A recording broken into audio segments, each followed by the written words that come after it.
So we're talking about the counterclaim, which a lot of students have a really difficult time doing. I've been grading English for a couple years, and I taught English for like 8 years in an actual like brick and mortar school, and students really struggle with the counter argument a lot.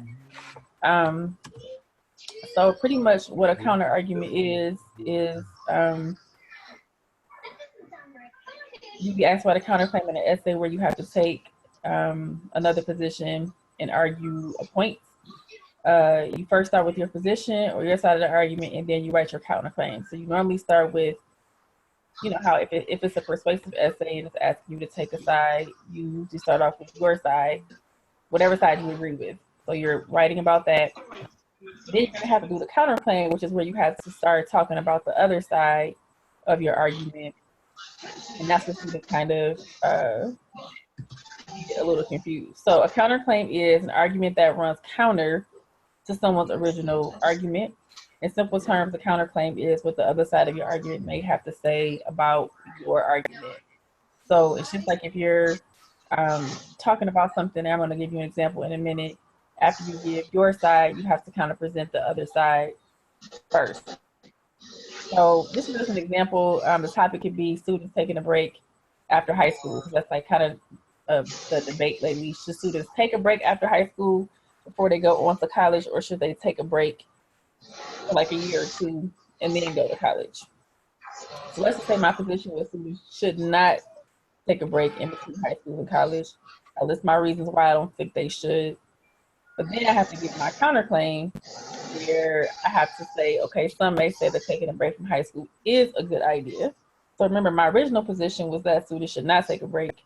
I gave reasons why, but then a counterclaim has to be the opposite of that. So if my original position was that students should not take a break, then the counterclaim would have to be some may say taking a break is a good idea, and then I will list all my examples for why it's a good idea. So here I listed experiences away from the classroom, help personal growth and maturity, this break will allow students to save money to pay for college, which is often high. So those are like my reasons why for the counterclaim. So I have a picture of Macaulay Culkin here because a lot of students are afraid to give the other side because they feel like, well, if I give you the other side, you're not going to take my side. So it's like, should not be afraid to give the other side. Think about when you have an argument with like a person. You're trying to argue your point. You want them to take your side. And we're like, no way am I going to give the other side because I don't want you to take that side. I want you to take the side that I agree with. But here's why counterclaim is important in writing, okay? It shows you are well-rounded in your thinking because you have considered all sides. The reader won't see you as just one-sided because sometimes they can think, well, that's great. All you're giving is your side, but why don't you, have you looked at all sides? Have you considered all sides? And it strengthens your argument by giving you a chance to respond to your reader's objections before they have finished reading your essay. So if I do give you the other sides, anything that I can be thinking as I'm reading your paper that could not be in support of your side, you've already addressed toward me. That way I can see everything. Because it's not fair to have a reader make a decision about a side if they're not presented with all options or all sides first. So they should be presented respectfully. So if done in this manner, it shows the reader that you can respectfully see all sides. So you don't want to be rude by giving the other side and completely trashing the other side, but you also just want to present it in a respectful manner. So how do you introduce a counterclaim? Okay, it's important to show the reader that you're about to express a different view different than your thesis. If you don't give the proper signal that this is about to happen, then it will seem like you are now taking the other side and you would have contradicted yourself. You want to be clear that it's someone else's view you're about to present, not yours. So this is what happens a lot of times where I see students, this is where they kind of go wrong. Their first paragraph is, let's say the topic is about the high school one. So I'll start off, okay, students should not take a break from high school. I list all my reasons why. Now I get ready to do my counter. Then I say students should take a break from high school. And it's like, wait a minute, I thought you just said they shouldn't. So it's not clear which side that I'm actually taking. So what you have to do is when you get ready to start your counterclaim, you have to start off with these starters. Like many people believe, argue, or feel that and then you put your counter. Or some may say that, or some may argue that, and you assert your counter. Or it is often thought that, and you assert your counter. This way you're letting the reader know some people will feel like this, or other people will feel like this. This is not how I feel, because I already told you how I felt in my first paragraph with my side.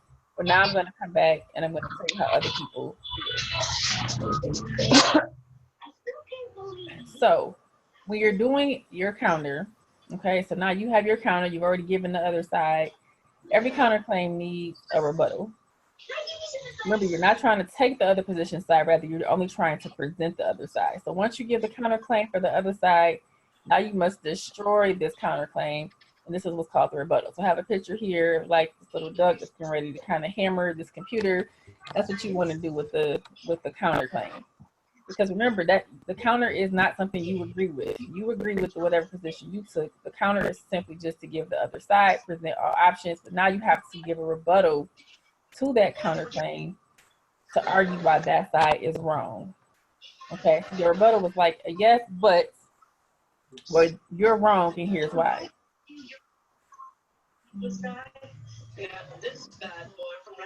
Kind of like a while this may be true, I'm gonna tell you why my side is still the better position. Okay, again, you want to bring the reader back to your side because you're trying to persuade him or her to take your original position, not actually take the counter.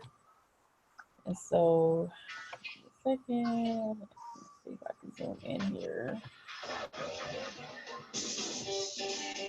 So remember when I first talked about students taking a break between high school, and the counter was that some may argue that students taking a break between high school and college will serve as a benefit for students. So here you see I started off with some may argue, so that it's clear that I'm not taking this side, but I'm going to say some people argue that it's a good idea. And then I put these supporters of the break claim that experiences away from the classroom contribute to personal growth and maturity. They also claim this break will allow students to save money to pay for the high expenses of college. Let's talk about why these points are true. But then in my rebuttal, I have to go back to my original point. Okay. Growth and maturity. Okay, Angela, I'm gonna have you mute your line if you don't mind, since you got somebody else on.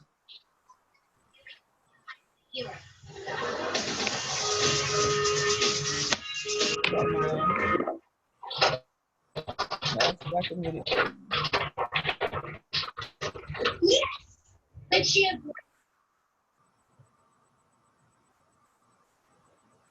Thank you. Hi, Sierra. I see you just joined the call. We've kind of gotten through a little bit of, oh, okay, I guess she fell off. Okay, so the rebuttal here, however, growth and maturity can be found and conquered on a college campus. The demands of being responsible for oneself without the assistance of adults, as well as meeting new people on campus, allows for growth. Having to learn time management skills in order to keep up with the workloads of classes will most certainly cause growth and maturity. Simply being in a foreign place and having to learn to adapt can cause growth. So I've talked about like, yep, here, up here, yep. People say it's a good idea to take a break. This is why they say it, but let me tell you why this is wrong. So I completely had to give a rebuttal to the other side.